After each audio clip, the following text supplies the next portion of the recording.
Hello, my name is Olivier. I'm a backend engineer in composition analysis group, and this is a demonstration of an issue we're having with continuous gravity scanning when the vulnerabilities are not marked as no longer detected when they should. Um, to demonstrate the problem, I have this sample project here. We have a gem file and a log file. There is just one dependency here, which is rack, and I have a simple CI YAML file with just the dependency scanning template included there. So when this pipeline runs, the dependency scanning job is triggered and it uploads two reports, one for the SBOM, one for the dependency scanning. And if you go ahead to the dependency list, you can see rack is present there, and there are three different vulnerabilities that have been detected, and they are also visible on the vulnerability report.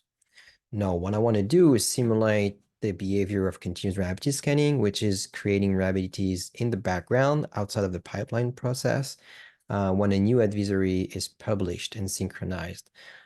It's not super easy to do that because we have to hook into some asynchronous logic to do that. So what I will do here actually is cheating a bit to replicate that. So let me open the web IDE, and what I will do is I will add Puma.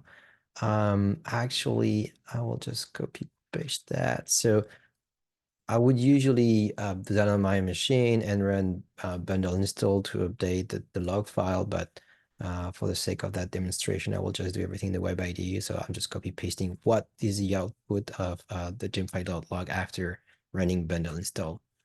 The other thing that I want to tweak here is I actually don't want this dependency scanning report to be uploaded because if I do that, the vulnerability will be created automatically from the pipeline. I don't want that. I want that vulnerability to be created from continuous vulnerability scan instead. So here I'm tweaking the job, adding an after script that removes the scanning report before it's uploaded as an artifact. So let's say I'm commenting that. Yes, I know master is not great, but for the demo, that's fine. If I go back to the repository, okay, so it's now running. The Deep27 dependency scanning job now should only upload the ASBOM report, at least that's the intent. Yeah, correct. So it didn't upload any dependency scanning report. That's fine. So if I go back to the dependency list, I can see Puma has been added as well as another sub dependency, which we don't care about here. And if I go to the vulnerability report, I don't see any new vulnerability. Everything there is just as before. So now what I do is in the background, I know there is an advisory that exists for that dependency. Actually, it's there. So for Puma under 642 here, so this CV is applying. So I know that my version of Puma here, 631, is impacted. So in the console, in the Rails console, I'm actually finding that advisory that exists in the Rails instance database, and I'm simulating that it's just been added there and that CVS is kicking off and running in the background to create this new vulnerability. So if I just did that and I go back, now you can see that a new vulnerability has been added to the vulnerability report. And if I click on it, you can see it's impacting our Puma 631 here, and that it's created by the GitLab ASBOM vulnerability scanner. So this is the main reason why the logic of marking vulnerabilities as no longer detected is not working, is because when we create vulnerabilities from CVS, it's using that scanner value. Whereas when it's created in the pipeline, like I look at this one, for instance, the scanner value here is gymnasium. And currently the logic that marked from the findings of vulnerabilities as no longer detected is scoped on the scanner. And that's why it's not working in our case. So let's demonstrate that. I know there is a vulnerability. So on my Puma dependency, it's fixed with 642. So I will go ahead and try to address that. Let's reopen the web IDE, and I will update my dependency to 642. And again, I should usually do that on my machine and run bundle install, bundle update Puma to do the same thing. But again, I will just do this here. And I will update schema and commit to master again. Oh, I forgot. I also don't want to do that anymore. I want to make sure that I'm back into regular setup. I no longer want that to be a hack.